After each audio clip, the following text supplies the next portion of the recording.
talking about frameworks. Yeah. Yeah. So, uh, right, talking about why frameworks matter. Yeah. So, I know you have your thoughts Uh-huh. on this subject. I'm really geeked out about this subject, to be Uh-huh. honest with you. I love this subject. I think everyone who's ever met you, especially recently at work or even at dinner, knows that you geek out about this subject. I totally geek out on this subject. So this is probably just going to be me letting you run and see where it takes us. You need to control me on this one. I know. It's almost like we should have a framework for it. Exactly. Exactly. All right. All right. So, yeah, I guess.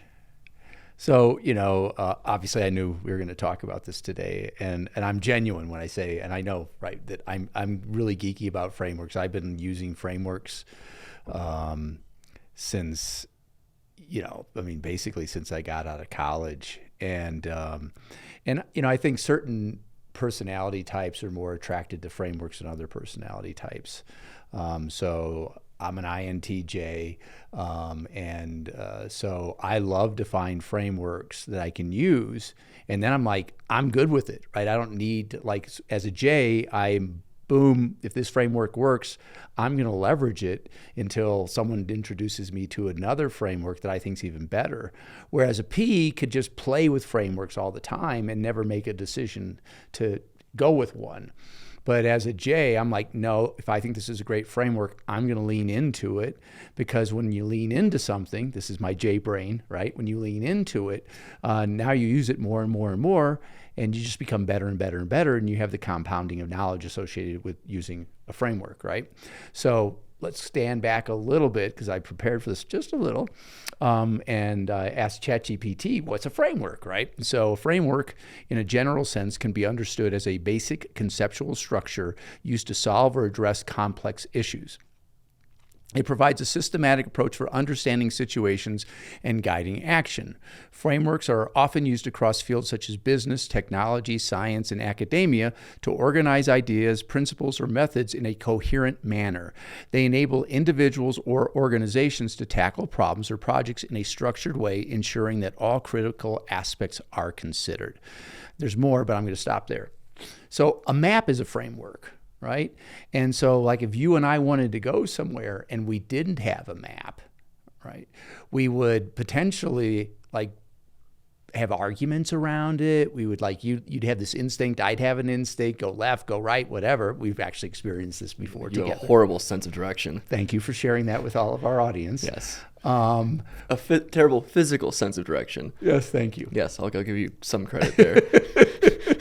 Physical sense. Yeah. Very good. I appreciate that. You're very welcome. Touche.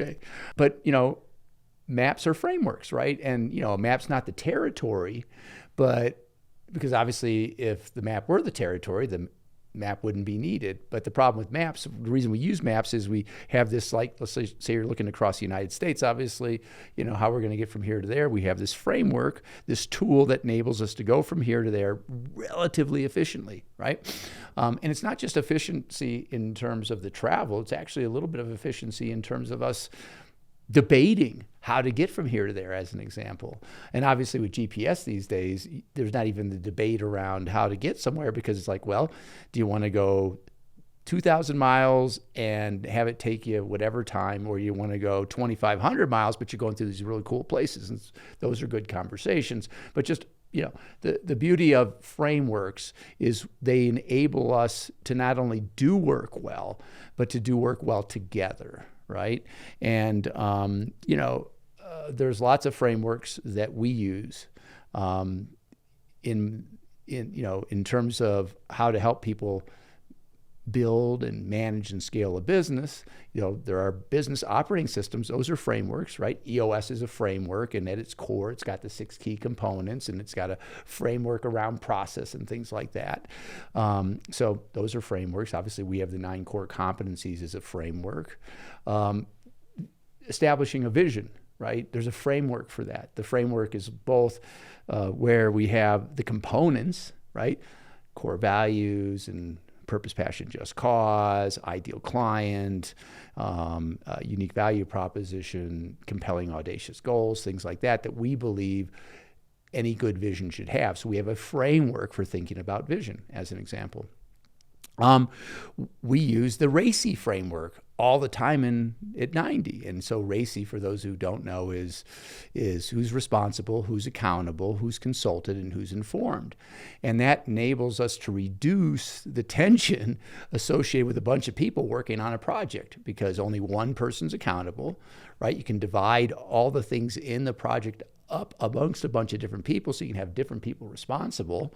You can get clear whether or not, I should be informed, or you guys can go off and do this thing without informing me at all, and whatever it is, I just accept.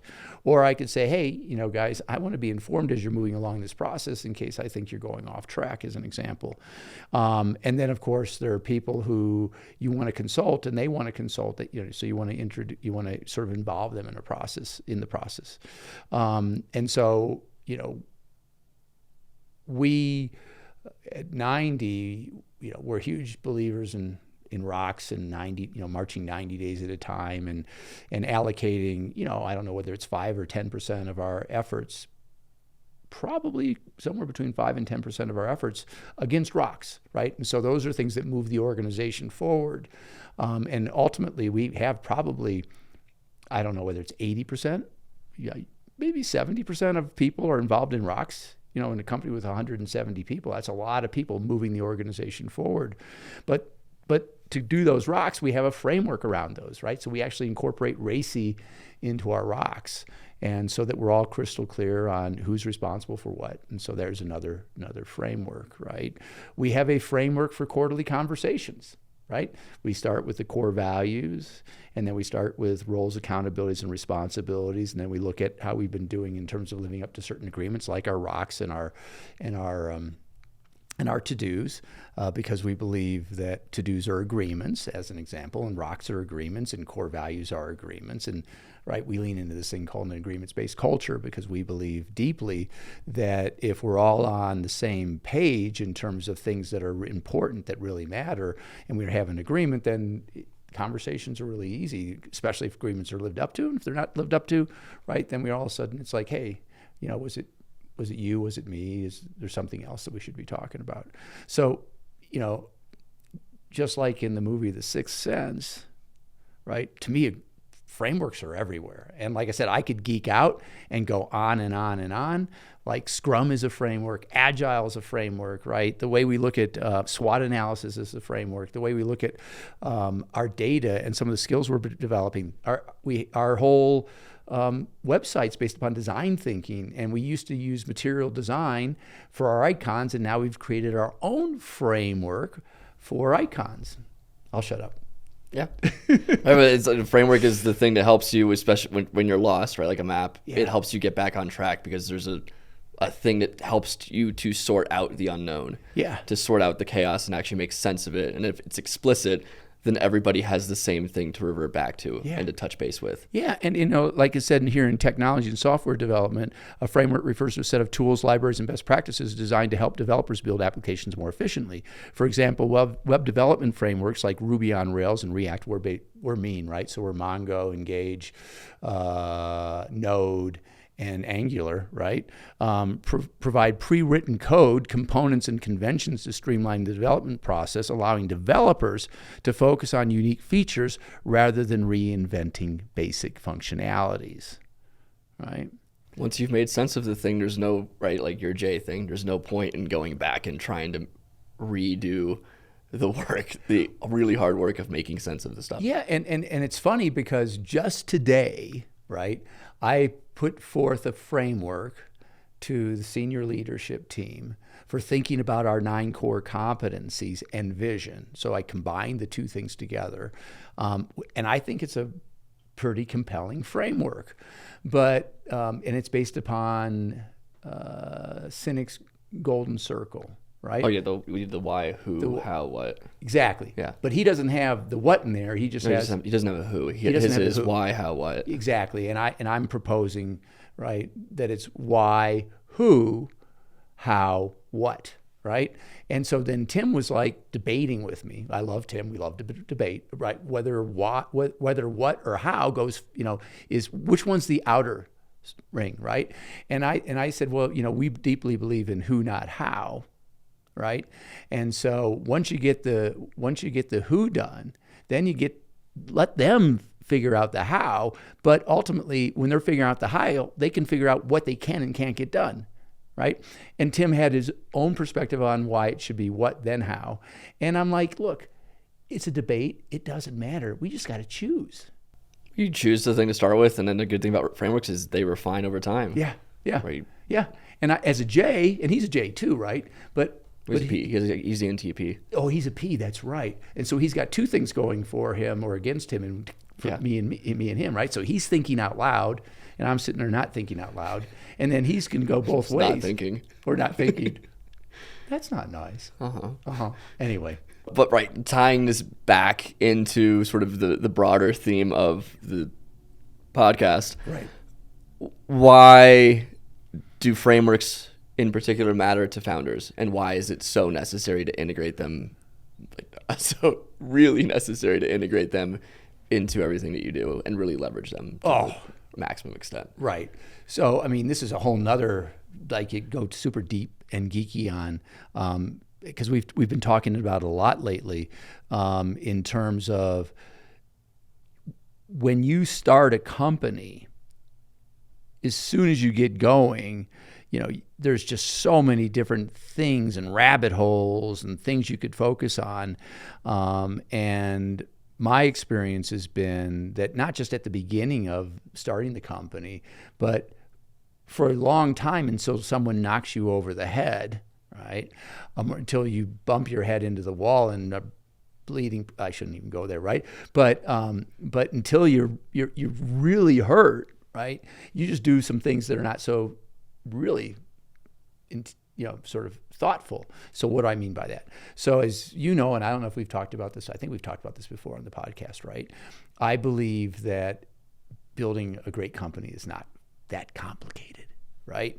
And I believe that based upon literally sitting on dozens of boards and having invested in over 100 private companies, I believe that founders and CEOs way overcomplicate things, and they don't understand some fundamentals, right?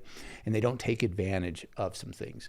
So like I like to say, building a great company is just like building a house, right? And so what you want is you need to have a vision for the house you're going to build. And by the way, if you're going to build a house, please build something you're excited about, right? So you have an exciting vision. So, I'm going to build this house, and we've built many houses over the years, right? And I'm digressing, but I still remember the day that we finally finished the house in Key Largo, and you and I were standing there, and it was all lit up at night, and I was like, pretty cool, right? I remember that vividly. Yeah. And so we built a house. We had this vision. It was exciting, right? Then we created all these plans, right? And then we, as the home builders, right, we went out and we hired someone to build that house for us, and they had tools and disciplines. Their tools were not tools they built. Their disciplines were not disciplines they built, right? They went out and hired people that had hammers and saws and screwdrivers and levels and all that kind of stuff, right? And then they went out and hired the people that were disciplined enough to know how to use those things, and they were disciplined enough to show up and do the work, right? And so, so ultimately, right, home builders, right, and a homeowner, right, it's get this vision, get the plans, and then get the tools and the disciplines, but you don't make the tools and the disciplines. The home builders are not going at night home and building hammers and saws and screwdrivers and things like that. Way too many founders and entrepreneurs build the hammers and the saws and the screwdrivers, right? It's like, no, right? You have a vision. Hopefully you're excited about it. Now, go get an operating system, right? It'll help you figure out how to do the plans. It'll give you the tools. It'll help you with the disciplines, right? And so back to entrepreneurs, I deeply believe, having, like I said earlier, that, that the actual activities associated with building a great business there's time-tested tools and disciplines and frameworks that are out there that will reduce the level of difficulty and complexity by factors of, I don't know, huge factors. I mean, the difference between doing everything on your own and then really understanding all the frameworks that you're leaning into, right? So if you have somebody who's started a company and then wants to go do something else, and they, use the exact same systems and, right. and frameworks, and then they go and do the next thing, it's exponentially more simple. Well, and that's more effective and efficient in everything. It's just better. Yeah, and so I always like to, think about, why is a thing pretty well known? So what's a thing that's pretty well known? A thing that's pretty well known is that venture capitalists like to invest in entrepreneurs who've done it before, because if they've been successful and it's been a company that didn't just have like a 3-month or a 6-month boom, right? Because they had some brilliant idea. But if they've been doing it for a year or 2 years or 3 years or 4 years, guess what? They've developed a bunch of frameworks. They've probably thrown a bunch away. To your point, now they're like, no, this is the stuff we do. And sometimes, me, strong opinion, not always weakly held. We've got a lot of frameworks, and when people come in and they'll question the frameworks, and it's like, I'm bad in that I'm not so patient. It's like, look, we've been doing this for tens of years. And then sometimes it's a Chesterton's fence kind of deal where it's like, why doesn't it work? And then it's just, I don't know. It's like, okay, well, we're going to keep doing this and keep refining it until it's proven to not work. Yeah. And it's been pretty good so far. Yeah. So yeah. And it's like anything, right? And we were talking about this actually today, right? So we were talking about a moment we're in right now where, for some strange reason, we have more than our fair share of colleagues who are trying to give us rocks in the middle of the quarter. Yeah. And it's like, I don't know, something's in the water, I don't know, right? But it's kind of weird.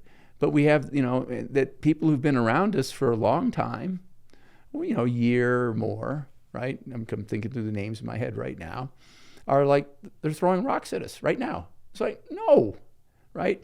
We know that we've already allocated all the time we have for this quarter in terms of the things that are not our day-to-day responsibilities, right? And I get it, right? Yeah, I would love to do that, right? Yeah, I'd love to take that competency to this next level. I'd love to have that, that particular thing, right? But it's like, guys, we are where we are. We've done the work we've done. We have the thing that we have. And sure, yeah, we can consider adding something new or doing something different next quarter. Just add it to the long-term issues list, would you please? At this point, it's like a month. Yeah. It's not that long of a wait. No. And time moves fast with all the stuff that you're doing. So way fast right now. Yeah. But you're right. When you get comfortable with things and you're not practicing the frameworks, yeah, you get loose on it. And when you're not being very principled, yeah, in the practice of that, right? Like any skill, you're gonna start to get a little bit lackadaisical on it. Yeah. And right, if you don't have, and it happens within the teams, right? If you've got top down, you're enforcing the framework or supporting the frameworks, and then you get some bottom up creep of, okay, well, this needs to get done, and some people, due to the nature of their jobs, aren't really thinking in a 90-day right cadence, and so it's like, okay, this needs to be this. I'd like for this to be done in a month, and it's like, okay, awesome. I appreciate the feedback, and I'm glad that you let me know, or you let us know about this now, so we can account, or we can document it and then account for it when we go to prioritize for the next quarter. Yeah, yeah. And to be fair, we got a lot going on right now, and I know that there are, there's stress, and it's not, I think I had a conversation yesterday about our culture, and I know that we deeply want to always have an amazing culture, and we know what the definition of our culture is, and we know what's important. So I think we're pretty good there, right? But the conversation was around, that our culture right now feels a little like it's getting a little wonky. And my perspective was, I don't think it's the culture. I think it's all the change and all the activity and all the associated stress. And it's not that we're working people 50, 60 hours, because that's not who we are. That's literally part of our culture is work-life harmony. It's just that there's a lot going on, and a lot of people, including yours truly, are spinning a lot of plates. And there are a lot of people that want a lot of stuff right now. And they see all the areas where we could be better. And I'm like, 100% get it. And even I, right, will be guilty of not saying, hey, that's a rock for next quarter, or at least it's a rock candidate for next quarter, as opposed to, yeah, we need to do this right now. And so, I mean, we're all guilty of it, and we say slow is smooth and smooth is fast, and that's genuine. But back to frameworks, sometimes it's just, there's so much going on, you lose sight of the framework. You lose the sight of the discipline, right? Because it takes, the last thing when you're stressed out that you want to do is really lean into a discipline. Yeah. Right. You're fighting fires and you're trying to get everything going, but right, it's putting that work, it's staying true to those principles and to that framework that gets you out of that hole. Yeah. Right. But it's not even fires, right? Because I'm thinking like everything's relative. Yeah, right. Like marketing right now, right? They have a bunch of stuff that they really want us to do. And it's like, yeah, I want to do it too, right? And there's a list of like 20 things. And it's like, awesome, no bloody way. Yeah. Well, then you sit with them and you're like, okay, we're gonna hold that off for a little bit. Yeah. Then you come back and you prioritize, and then yeah. I mean, the good thing about taking it slow is that a month later or 2 months later, you're gonna go through that and be like, half of those are stupid. Yeah. Yeah. Right. Or that we can't even think about that until 25. Yeah, exactly. Right. Where it's like, we're gonna take this third, we're gonna go put that in the long-term issues, and we're gonna think about that way down the road. Yeah. And then some of this we'll do next quarter, and then some of this that felt really good in the moment, but the situation's changed and it's not really a priority anymore. Yeah. Yeah. And it's just funny. I mean, I think it's because we're now, almost 170 people that there's a little bit of the framework discipline deterioration, right? Well, right. It's just like anything. You're gonna have a little bit of entropy, and Yeah. right. And then now that we're in that phase, we need to have a framework around that. Make sure everyone's aligned in the direction they're moving and has those principles. And we're working on that. Yeah. Which is a difficult thing to do. And all this is to say, I think we're relatively speaking, I think we're in a really good spot. But the core values best, we want to be better and better versions of the best versions of ourselves. Yeah. And so we don't want to compare to anyone else, but we want to compare ourselves to who we were yesterday. Yeah. And build from that. So it's always just constant improvement, and those entropic forces are going to kind of mold us in a certain way, but these are all lessons learned. Yep. And that's important. That's how we update and create more and more robust frameworks. Yeah. Yeah, so we kind of went off on a little bit of a tangent there, huh? Never. So, right, I guess it's like the last couple of questions at this point. Yeah. Tying it back to entrepreneurs and founders. Right. Right. Obviously, there's a bunch of frameworks out there that are useful, but where do you start? How do you prioritize? And, there's the framework, and then there's a hierarchy of frameworks, which is a framework in itself. Yeah. So. Yeah. So literally over the last week, and I would say we've been having this debate internally for a while now, right? So I have strong opinions, surprising, right, on where to start. So, ultimately you have this vision for a house, and then you have some plans, right? And then we get to tools and disciplines, right? But what we're really getting to is people, right? The people are the ones with the tools, or the people are the ones with the disciplines, right? And so I think that if you came to me and said, Dad, I want to build this business, what do you think the first thing I would suggest you do? Well, create a vision. Yeah, right? And or have the vision. If I'm going to you and I'm like, I want to create a business, hopefully you've done that part. Right. But even then, let's go back to that and say, I just want to start a company, right? And we'd have a whole conversation around what this means and what I know about you. And for certain types of entrepreneurs, right? That's the thing is, I want to start something. It's like, what is it? Like, I don't know yet. And I know enough about you to say that you would be more. Your preference would be to be a lifestyle entrepreneur, right? And that you would then, then the question is, do you want to sort of team up with someone and pursue the building of a stage 5 business while respecting your lifestyle choices, right? Or someone else says, no, I've got my vision, right? So let's start with that person. So you've got a vision, you're excited about it, and now what you need to do is you want to document it in a way that's compelling, not just for you, but that when you present it to people, right, they're stoked about it as well, right? Because that vision is worthless without people to help you build that vision, right? And so I deeply believe the first thing you need to do is you need to create a compelling vision that enables you to attract and retain the people, right? And I believe that a compelling vision does not have to be that complicated. I completely agree with sort of the EOS sort of simplicity of it all, right? A 2-pager that has the things that we always talk about, right? The core values and the purpose, passion, cause, the unique value proposition, the ideal client, and then if it's the very beginning, it's like, and then let's talk about what you just got to get done in the next 90 days to prove product market fit, right? And you don't have to have the entire VTO, as EOS would call it, or the vision and goals, the 2-pager.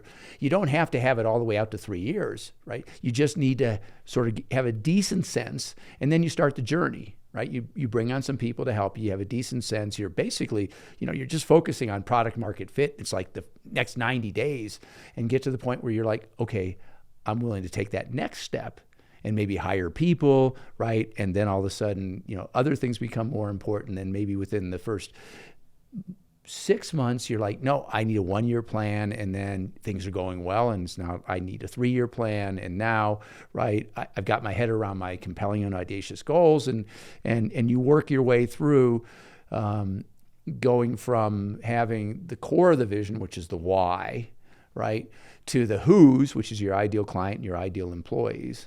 Right, back to the thing we were talking about earlier, right? To the hows, right? And then to the what's. What are we going to get done in the next 90 days? What are we going to get, who's responsible for what, right? And then et cetera, et cetera, et cetera. So I believe you start with vision. Yep. Right? When you're starting a company, for sure. Now, if you've got a company up and running, right, then it's a different story, right? Because now your company's on, you kind of have some of this stuff in place. So then it's like, hey, as you know, we always deeply believe people are better off financially and emotionally and intellectually getting a coach. But if for whatever reason you choose not to do that, right, then you take a look at who, how good you are across the 9 core competencies, or if it's EOS, the 6 key components, and then, where you are stage development wise. And, there, in my mind, there is a certain order to the way things should get done.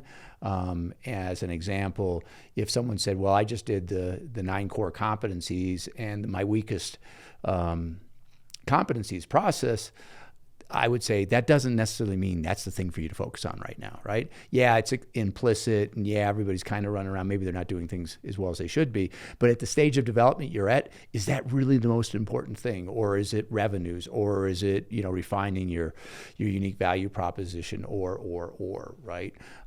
So, every company's unique. Every company's at a different point in the journey.